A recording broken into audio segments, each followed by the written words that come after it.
My mic sounds nice. Check one. My mic sounds nice. Check two. My mic sounds nice. Are you ready?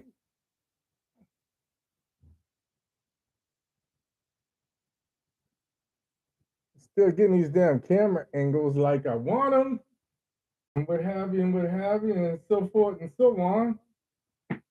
What's happening? What's happening, people? What's happening? What's happening? What's happening? It's Thursday. I hope you're thirsting because I'm ready to give it to you. Your man is in the house. It's like this and like that and like this and like this and like that and like that. And let's chill to the next episode. This is the next episode. Let's make it happen, folks. How y'all doing? Come on in. You know what the deal is. Sit yourself down and take a seat. All you gotta do is repeat after me. It's like ABCs, baby. ABC 1, 2, 3. What's up, Jantifa Monique? What it be like? What it see like? Yep. Man, I got some stuff that's been playing on my intelligence. I'm trying to tell you, I'm trying to tell you, I'm trying to tell you, I'm trying to tell you. Mm. Um,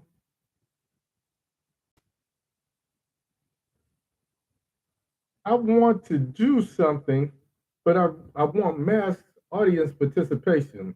So I'm gonna tell you about it as we go along. I hate doing cliffhangers, but I'm trying to get some people in here before I really talk about it. There you go. Give me some thumbs up. Say hello. How you doing? Yep, yep, yep. It's Thursday night. First cut. Yeah, yeah, yeah. I even polished my sunroof. You know what I mean? You know what I mean? No, I mean. No, I mean. Yep.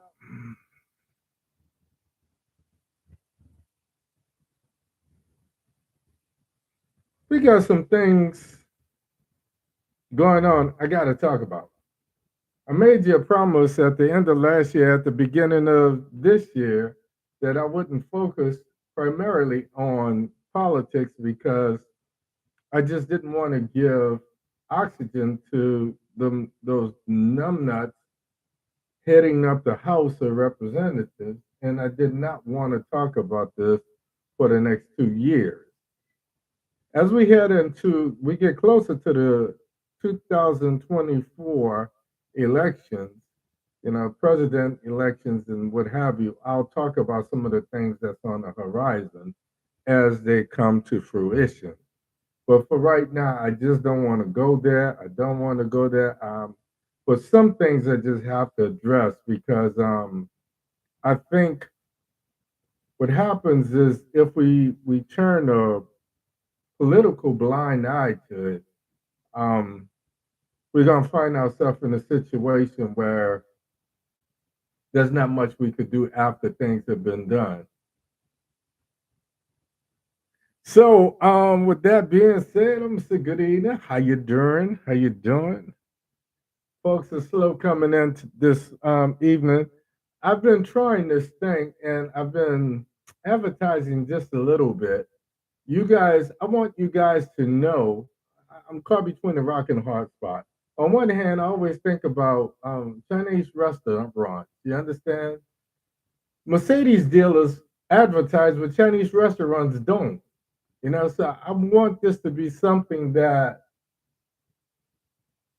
I don't know you feel enough for, you feel a need for, because some people have come to me with ideas. Some people have come to me after the show and shared their feelings. And this is why I want to get this mass audience participation on deck. I want it to be happening. And it's coming together slowly. Like I said, I want to bring my son down. My son does computers, cybersecurity, audio visual hookups, and programming, and all of this nonsense. And as much as I hate to admit it, I ain't there. And I can fake it. And I've been trying to fake it till I can make it, but I'm not where HB3 is right now. So he's going to come down and help me set this thing up. But until that happens, I still have these ideas that are burning my my cerebrum here, and I want to share it with you. I want to get it while it's fresh. So as we go along, I may try out some other things. I wanted to try out a few apps, but unfortunately, with most of these apps, I have to try it when I have participation. So I may throw a couple mm, impromptu ideas and shows at you just to get some audience participation and see what's happening there. So stick with me, people. Stick with me. Stick with me. Um, I see folks are slowly coming in. Um, on one hand, I want to give them a little time to get here. On the other hand, while I'm waiting, oh, okay, look who's on YouTube. I see you. Stand on the chair so I can see you. Both of y'all shot.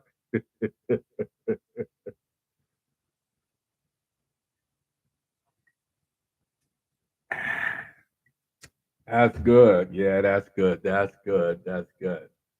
That's really good. So we got some things happening politically I can't ignore. So I'm gonna talk about them a little bit. Um, in addition to that, I'm gonna talk about something that I want to talk about. I'm gonna talk about something I think we need to talk about. Um, and as I introduce some of these subjects, so what I'm gonna do tonight is I'm gonna tease you a little bit. And then I'm going to open it up to general discussion. And you can either type in your questions, your responses of what have you. Um,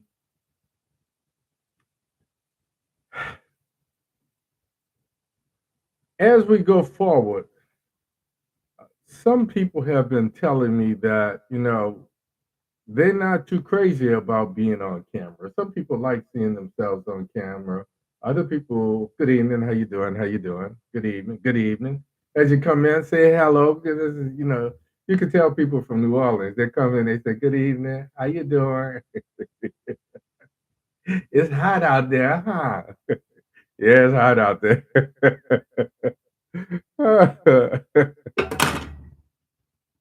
I got coast is falling. Look, let me put that there. As long as it's the coast of it that falling, not my sippages. Uh, I decided to go with a non-alcoholic libation tonight. So that's what I'm sipping on. Y'all believe me, right? Y'all believe me. Oh, you back, huh?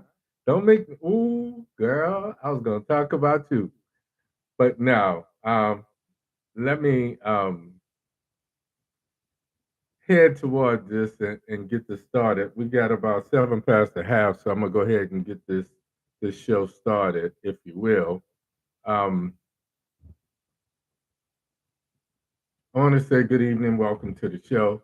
As always, before I start, I always say, um, of all the things you could be doing on the Thursday night, the fact that you choose to come here, be with me, and listen to my madness, listen to me break things down until some of them are unfixably broke.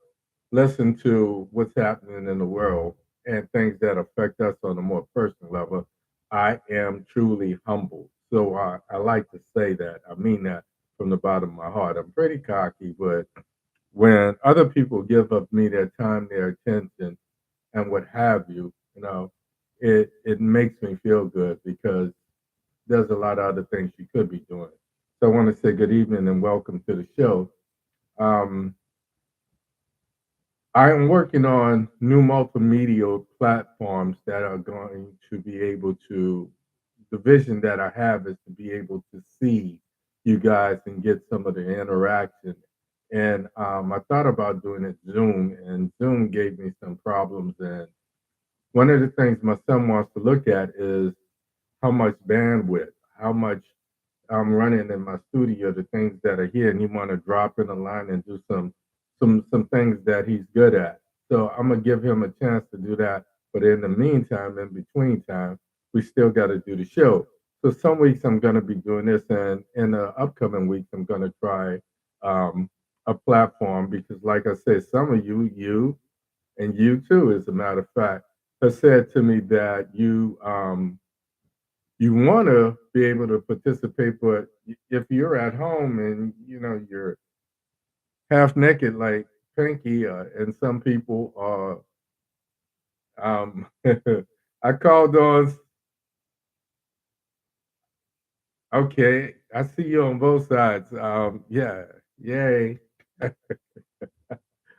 I'm just looking at when I'm working on time. I try not to pay attention to all of the responses, but now that I want this audience participation, and I don't know what's wrong with my tongue here tonight. Pretty thick. Shut up, all of you nasty people. Um, I want to pay attention to some of the things that you say. So, good evening from both sides. I've got two Facebook pages that I'm broadcasting from, as well as the YouTube. So, my son was telling me that's probably part of the problem. I'm using so many things on my Wi-Fi that it may be causing problems. It may just it may not just be Facebook and YouTube. So he says before I start blaming other people, let's make sure that things are in place. So anytime your son or your children know something that you don't know, they will not let you forget it. So shout out to HB the third, um, and him being able to tell his dad something that. And I got to give him his dap on that. So that's where we are.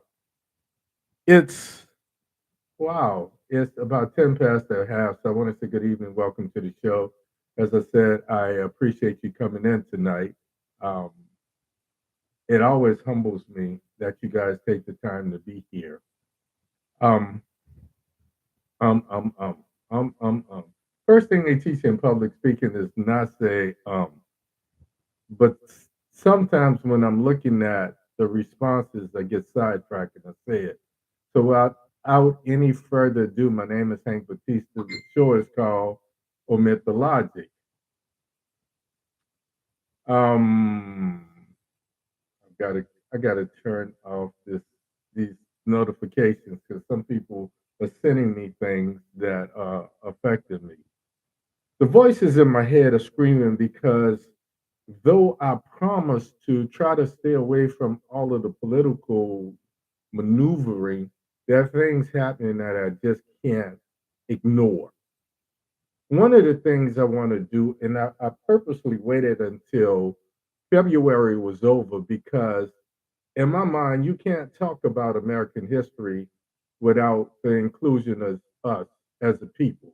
Now, most of you know that my lineage is truly, we always make jokes about having Indian in our family, but I said this several times. My maternal grandfather, my mama's dad, was Indian. My mama's mother was the product of intermingling. You know what I'm saying? So she was listed as mulatto. My great grandmother truly was. So I'm thinking about all of that.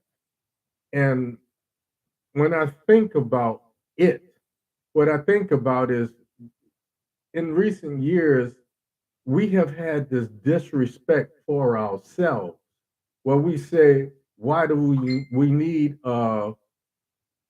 Black History Month? And I say to those people that we need it for the same reason that Everybody else is celebrating their heritages, their ethnicities, and what have you. So I just want to say this: Carter G. Woodson, Carter G. Woodson, Carter G. Woodson was the one. Dr. Carter G. Woodson was the one who came up with the idea of Black History Month. Now, most people don't know who Carter G. Woodson is. In New Orleans, there used to be a school named after Dr. Woodson. I don't know if there is where you come from, but what's crazy about this, in the city of Daytona, where I am now, I rode past this house. It was Howard Thurman's house. And the name struck something in me. I said, I know that name. So there were a couple people in the neighborhood. I said, if this house says the birthplace of Howard Thurman, does anybody know who that is?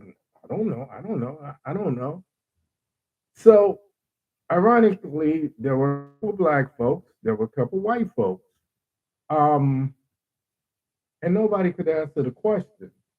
And when I went back to do the research, what I found out again, because I heard about this a long time ago, but this is the problem with our history.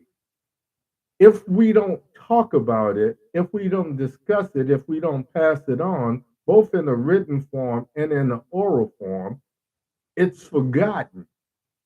Dr. Thurman was a classmate of Martin Luther King Sr. Okay? He went on to do several things.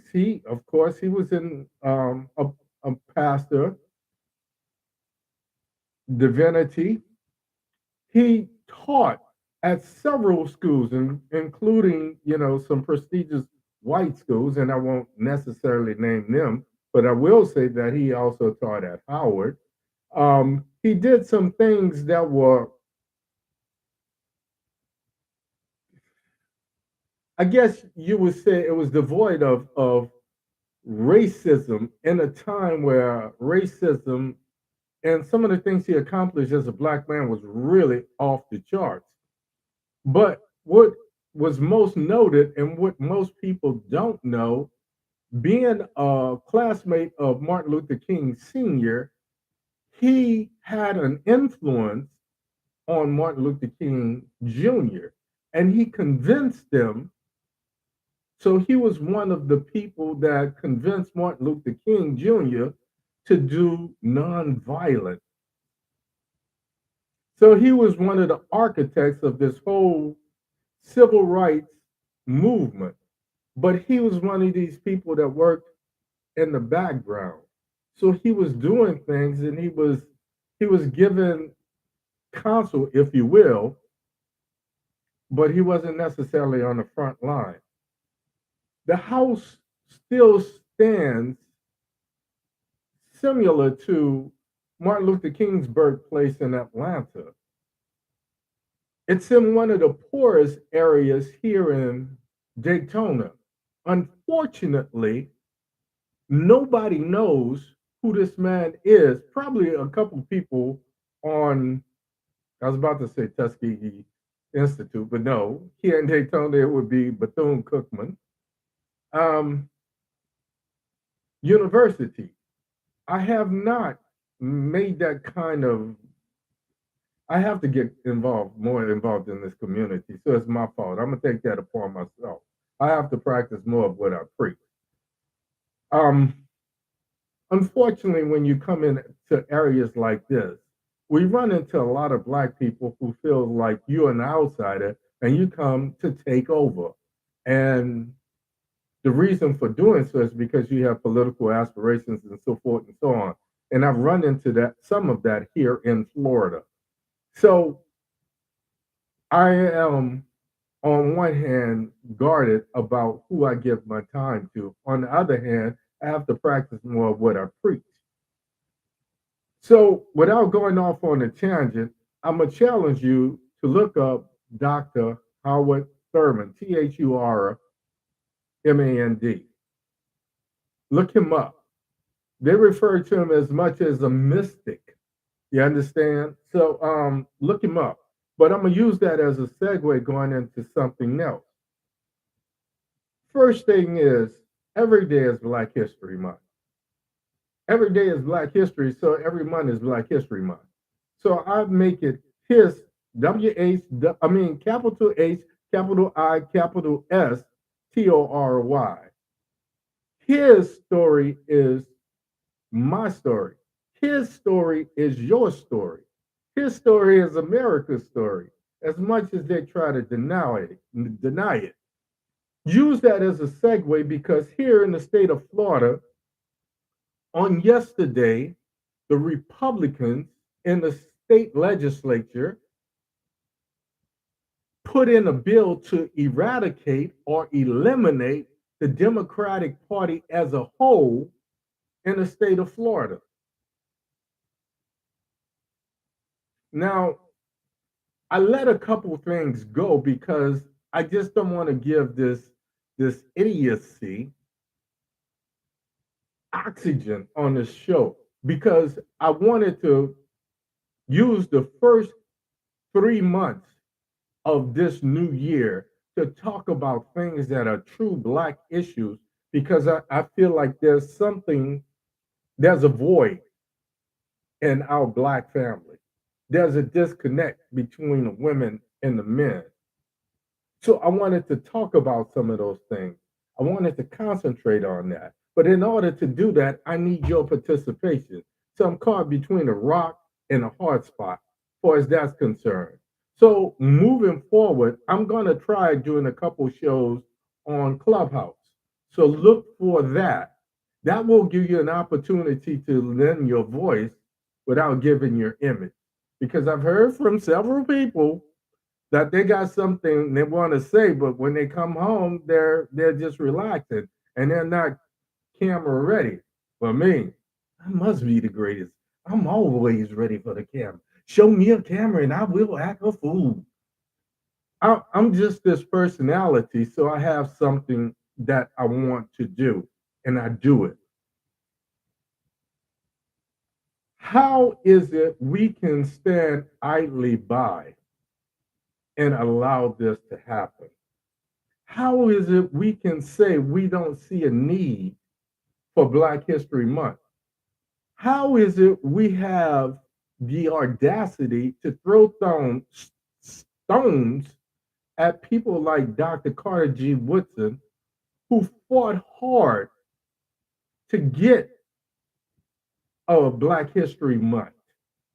So rather than complain about it, all we talk about is Martin Luther King and Rosa Parks and Malcolm X and Thurgood Marshall, when I put stuff out there, I don't see the response.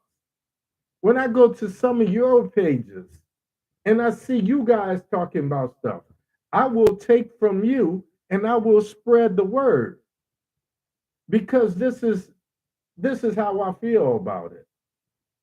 On the other hand, I feel deficient in myself because my daughter was just beyond herself when she started to do ancestry and she started to find out about her lineage and where she came from. And she said, Dad, we really do have Indian in our family. And I said, yes, we do. She says, well, why don't you talk about it? And I said, what's so bad about it is we have been cut off from that part of our heritage. So I really don't know enough about it. So I'm deficient on that end as well. So that's something else that I have to do. That's something that you have to do because you have some very colorful backgrounds as well. I want that to come out. Because what's happening when I was a kid, we had kind of like oral storytelling. We would literally sit down on the floor at the feet of my grandmother and my grandfather and my great grandmother and my great aunts and uncles. And they would tell us who we were and where we came from and who begot who and who had whom and so forth and so on. One of the reasons I'm talking about the relationships between black men and black women is because once upon a time, that was our linchpin. That was our foundation for the family. So if we are to get back there, we have to start over with the basics. You feel me? So that's where I am, people. That's that's the behind my madness. So here's the tease. I talk to more women than I talk to men. There's two guys that I talk to on the phone. Two. There's probably 6 or 7 women that I talk to from time to time. And some of you sporadically. Because I bounce things off people. I was talking to this young lady, and I want your feedback on this. So feel free to type in your responses and what have you, and I will address them. I was talking to this young lady. She's 57 years old. Okay? 57 years old. She has 4 kids, one son, a daughter, then 2 more sons. So she's got 3 sons and a daughter, ages 28, 24, 16, and 14, from what she told me. And I'm paying attention, and I'm going to put quote unquote her business out there without putting her name out there.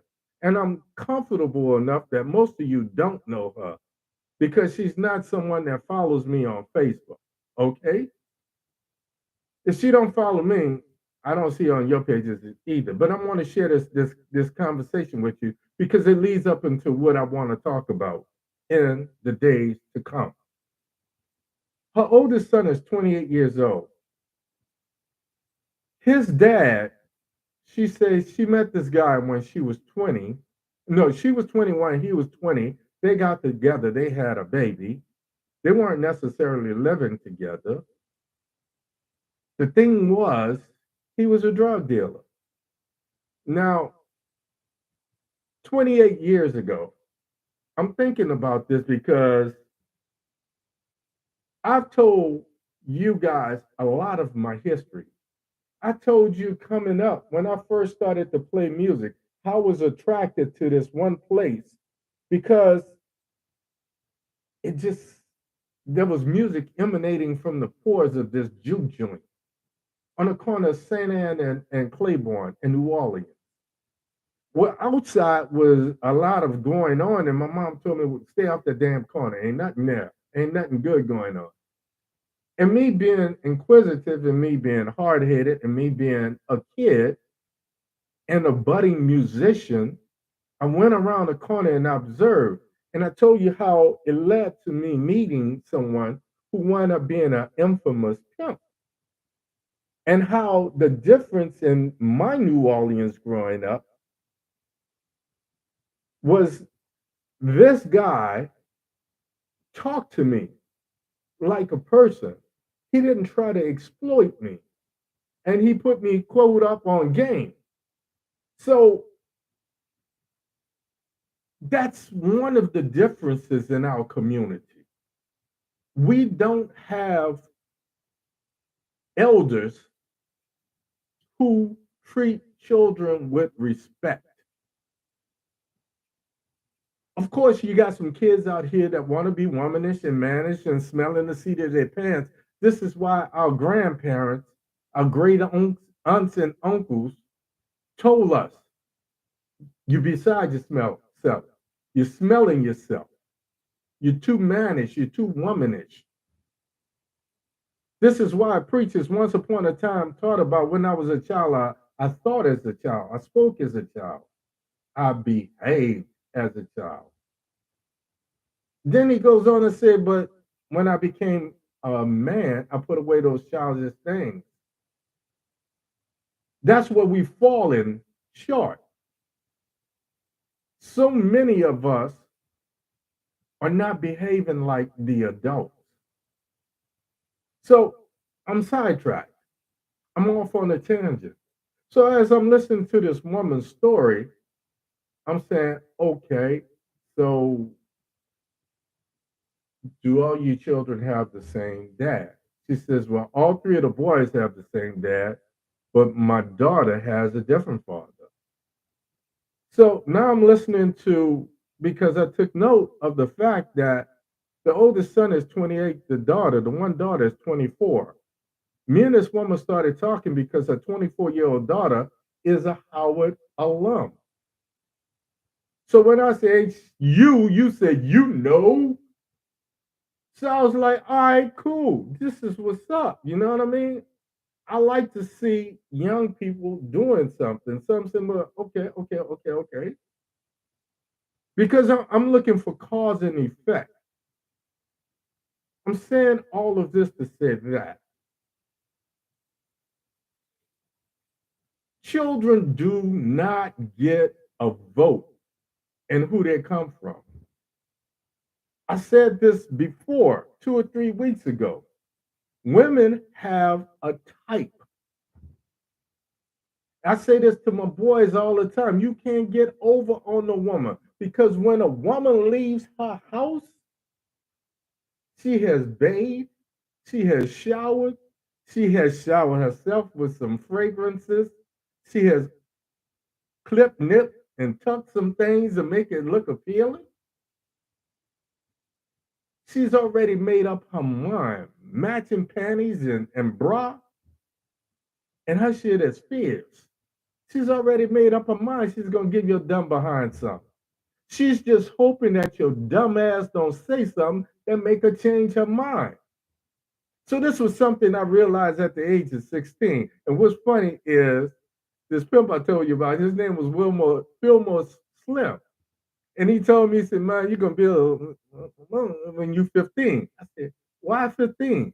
And they start laughing. I'm like, so I couldn't wait to turn 15. At the age of 16, I start realizing some things. I start realizing that a lot of the guys that was in the barbershop talking most of the noise didn't have the slightest idea of what the hell they was talking about.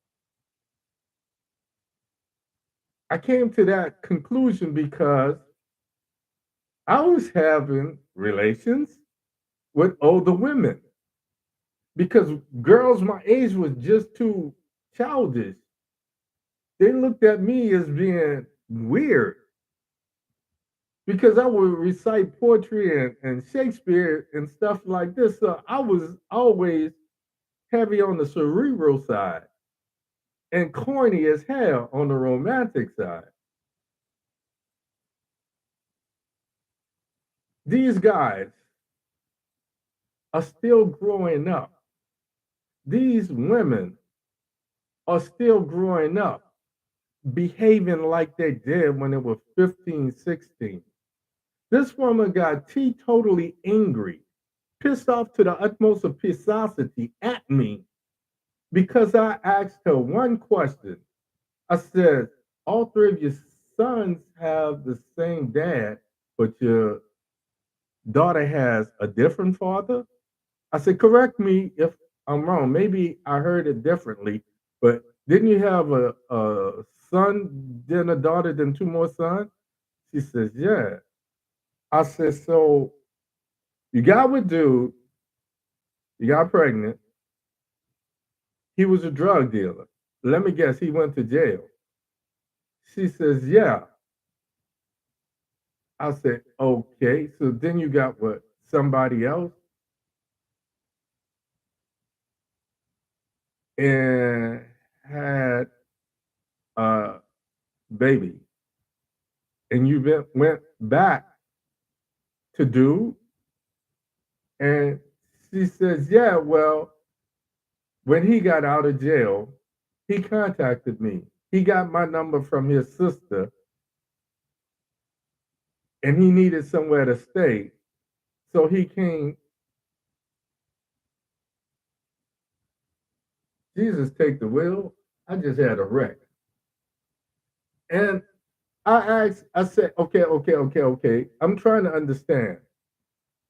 So this is a common occurrence in this day and age. 28 years ago, no. The reason my mama told me to stay off of that corner, that quote unquote, there was no good over there, is because my mom's was not sure that Fillmore Slim would be the man that he was. He was a pimp, and he put me up. He said, "But let me tell you something about this thing." He said, "Do you know what a pimp is?" I said, "No, sir." He said, "That little nigga called me sir. Yo, young blood." And I'm looking at him because I don't know about you, but when I grew up, if you didn't address an elder or a grown up as yes, sir, no, sir, yes, ma'am, no, ma'am, you had trouble. And I said this before there was an internet, my mom had a network. Cause I would be out there showing out and doing my little thing, and, hey girl, come here, girl, come here. Who you think you is? Blase, blase, blase. Well, go ahead on. Yeah. Head all up in the clouds. I hope you drown. Little Henry, I know your mama wouldn't like you acting like that. You don't know me. And if she called my mama by by her first name, I'd be like, oh, she know my mom. So before I could get home, she had already made the call. And my mom would say, so you out there showing out, acting like you ain't got no home train? No, man. No. First of all, you need to go over there and apologize to that lady. So that was the difference. The other thing that my mom told me, ironically, that this pimp told me, my dad took me to a barber shop. Old dudes in there playing dominoes. Go ahead and knock, boy. Go ahead and knock. You ain't got nothing. I know what's in your hand. I know what's in your hand. I got your bone right here. This your bone right here. Go on and knock. All money ain't good money. All money ain't good money. Go ahead and put that down. You put that down, I'm gonna get 30. I'm telling you. Put it down. I'm gonna put that 1-6 down. Put that 1-6 down. Watch this. 30. All money ain't good money. And I'm looking at him, and that was the same thing that all old people taught us. The money I made washing cars, when I was washing the pimp's cars, I was making $10 a car. At the time, everybody else was only paying me $2 or $3. So I figured out I could wash 4 cars and make $40. I couldn't bring $40 home. Because my mom said in 4 hours, there's no way you could have washed that many cars to make that much money. That's about $20. That's 20 cars. So I had to I had to hide some of my money. And once I had my pockets fat, I wouldn't go around. So I see him and say, "What's up? How you doing?" That's it. So the good old young blood. When I got out the box, I was a little old nigga. Hey, little old nigga, oh, you got some money in your pocket now. You ain't got nothing to say today, huh? I'm like, no, I'm gonna come see you. Well, you ain't gotta come over here. Yeah, I'm coming, but my mama. Because he said, yeah, if your mama knew you was over here, she kicked your behind and my behind too. You know my mama? Yeah, I know your pa too. And I seen your pa knock this out over your mom. He crazy about that little old red woman. Yeah, Charlie Blue love him some red bone. I'm like, how you know my people? That's the difference. See, my mom didn't really like my dad when she met him because my mom's had 2 kids already. And she was very leery of bringing somebody around her kids, especially with one of those kids being a daughter, and double especially with one of those kids being a son. Because homosexuality didn't just start when they came up with a rainbow flag. Say what? Oh, you don't hear me? So being a responsible parent, my mom didn't want to talk to my dad because she said he was always flirting with her. So she said she hated my dad and she hated Hank Williams. She said every day my dad would come into the restaurant and say, "Hey, good looking, what you got cooking?" My mom said, "Mm-mm, mm-mm." And one day he snuck in the side door and he came up on my mom and he whispered, "Hey, Red, how you doing?" And there were pies back in the day that they sit on the countertop in the restaurant with that cake, that glass cake thing over it, and the knife stayed in there with the pie. And my mom said her first instinct was to pick up the butcher knife and say, "Look, fool, I ain't got time for your foolishness. I will gut you like a pig. I got 2 kids to raise." My dad said, "No, Red, we got 2 kids to raise, but can you tell me your name first?" I said, "Man, my dad was smooth." But he showed her that he was for real. Then my dad taught me you don't take the cow if you can't accept the calves. And my dad was a man of few words. So when my dad spoke, you was like, "E.F. Hutton, daddy talking?" Now, moms, see, old school mamas was your first teacher, and they taught you right from wrong. When my brother decided he wanted to be a Black Panther, when my brother went from being a playboy and having all of these girlfriends to saying the revolution will not be televised, that I don't want nobody to give me nothing. If they don't open up the door, I'm kicking it in. They took the James Brown song because James Brown had a song that said, "I don't want nobody to give me nothing, just open up the door, I get it myself." James Brown also said, "I'd rather die on my feet than to live on my knees."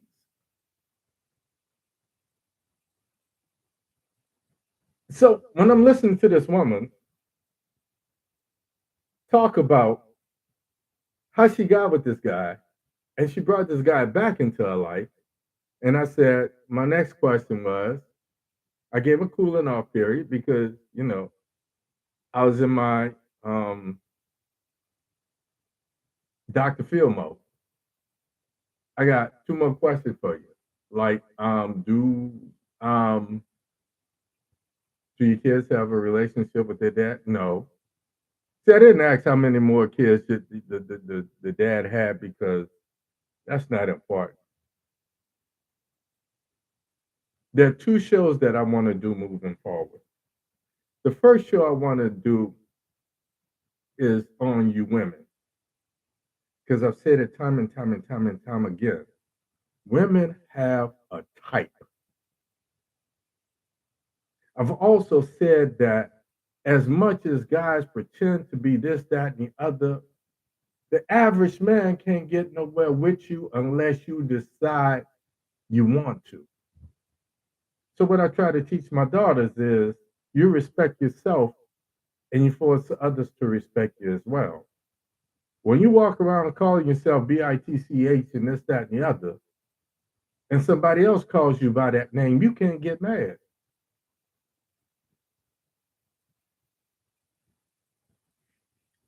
So the first thing is your type. Ladies, your type. I don't need to know all your business. I don't need to know if your baby daddy was a drug dealer and he ran all of you know DC, Philadelphia, New York, California, Columbia. I don't need to know all of that. But my question to you is your type, because it leads into another thing for me. I try to be a remote control dad in several households because if you know me, you know that I had 4 kids. I fathered 4 kids my senior year of high school. Did I set out to do that? Mm-mm. My dad died when I was just before my 16th birthday. My mom's was a hell of a woman, but she could not teach me to become a man. You know why? Because I'm like, Mama, you don't understand. My mama said, those little girls know that you're not going to be standing on the street corner. So they're trying to get their bid in. Bid? Yeah. Uh huh. So I'm getting with so and so and so and so, and I think I'm all of that. My poo don't stink. You know what I mean? And you came out your wallet with that old Jimmy that's been sitting there since Christ was a baby. And the girl said, "What you need that for? You think I'm dirty?" You say, "No, I said, oh no, I'm on the pill." Okay. Yeah. All right. I guess it's safe then. Yeah. Yeah. Then when she told you,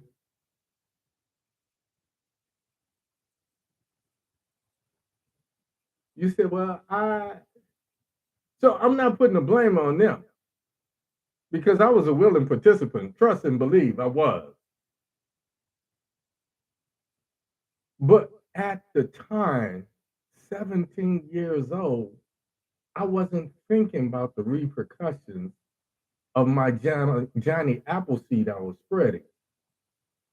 But the way I was raised, my mama said, okay, you got these scholarships to Howard and Yale and all of that. You can forget about that. You was man enough to create life, you're going to be man enough to take care of it.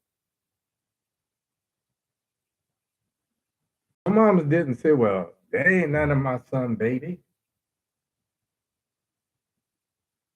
First of all, the girls used to come around my house and sit on the porch with my mom.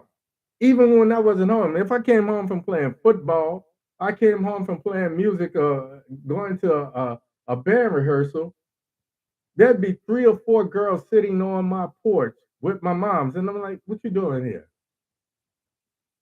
Hey, my mom said, y'all hungry? Y'all want something to eat? Don't feed them. I ain't telling them. But how they know where you live? Uh, I don't know. Everybody know where we live, mom. Yeah, okay. So in a lot of ways, the women chose me. And they were smart enough to make me think that I was choosing them. All they had to do was sashay in front of brother with their little midriff top, baboon, and them little high pants with that little tough. And bro was like, yo, hey. Let me get them digits, girl. Come here, girl. Come. I know you hear me. Come here.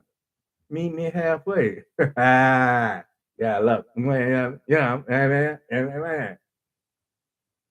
And I think I'm the man. But once I created life, I had to put away childish things and become a man. So I wound up going in the Marine Corps. So when I listen to ladies that say things like, he wasn't doing nothing or he couldn't get a job and he was selling drugs. And this woman had the audacity to tell me, I said, did you know that he was selling drugs? She said, yeah. She said this shit proudly. I said, you knew he was selling drugs? She says, yeah. She said, but that was his business. As long as nobody ain't bring it to my house. I'm like, hold up. This is part two. You stuck on stupid immortified. I'm flabbergasted. I'm bamboozled. I'm hoodwinked. I'm definitely led astray. You said what? That was his business as long as he didn't bring it to your house. So what happened when he got out of I ain't even going there. You see where I am? So ladies, here we are moving forward. What is your type? You choose to tell me what you want to tell me. What is your type? Because I got a lot of you who are girlfriends who said things like, yeah, but he's too nice. I like a little challenge. Okay, the brother that hits you in your head, or the brother that drop you off of work and drive your car, like little Jody and Wednesday. Jody don't love me no more. Okay, so what's your type? And it's not just like that because where we're going with this, I'm telling you about my life experiences because my experience is a lot like yours. I promise you. There are some things where we are labeled deadbeat dads, when in fact, there were some bad choices to begin with. I see some people that signed off, they didn't like what they heard. But hey, the truth hurts. I feel freer than a bird. So, brothers, some brothers try to be there, and the ladies won't let them. I'm not saying. So, if you made a good choice and the brother was trying to be the man and you didn't allow him, and now you're at a stage or age where you're still behaving, you're 55, 65 years old, and you're still behaving like you're 14, 15, I guess my mom was right. God does take care of babies, old people, and damn food. So I'm gonna leave it right there. Every day is Black History. In order for us to get a history moving forward, we got to get our shit together right here, right now. We're gonna do that two ways. One is politically, and the other one is personally. We got to get the Black family back. So let's do that. What's your type? My fellas, I'm coming for you too. You might be laughing and clapping and like, oh man, my man, and then now. No, no, no, no, no, no, no, no. Because you got some responsibilities too. Because when I drive around Dr. Thurman's house and I'm asking brothers, and brothers like, yeah, but I know. I thought you wanted food. You 50 something years old riding a bike trying to sell dope. Are you serious? If you 50 something, if you 40 something, if you 30 something, and your drug game is pedaling a bike with some packets in your pocket, you need to look at your career choices. So I'm coming for you too. But I'm starting off with the ladies because ladies, you have the power. I ain't gonna never admit that again. I ain't gonna never admit it again. So that's all I got for you tonight, folks. Say what? I don't see no claps. I don't see no love. I don't see no kisses. I don't see no hearts. I don't see nothing. I feel so unloved. I feel like the old, but you don't hear me though. I feel like the old Baptist preacher. But seriously, that's all I got for you tonight. Before I go, I wanted you to do me a favor. Go to my YouTube, OMITdaLOGIC. Drop by, subscribe, ring the bell. Give me some feedback. If you feel like I was full of shit tonight, tell me, man, you full of shit. You can't even go off like that. Because here's the thing. It's not about as much as I like you to send me the kisses and the hugs and the distances and the that and the whoop whoops. Mm-hmm. It's just a hit. She get the assignment. She came right at me. My type is type up front, just for show. Until 1 year later, and you really showed me something different. Well, I'm gonna address that next week. I will see you next week.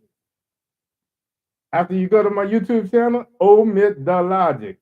Omit the Logic. Omit the Logic. Sign up, ring the bell, subscribe, share it with some other people.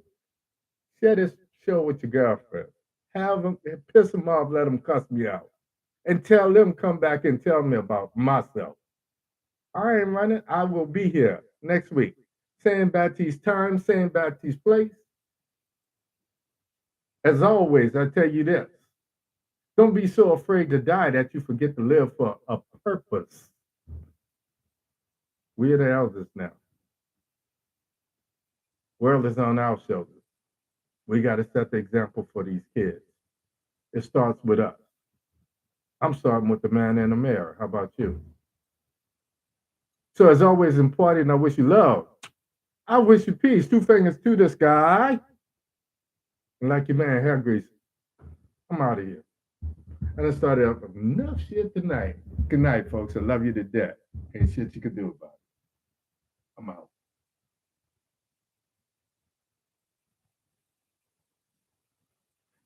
What? My man was on something tonight, huh? And this is just iced tea. I ain't lying. This is just iced tea. I don't need to drink iced tea no more, huh?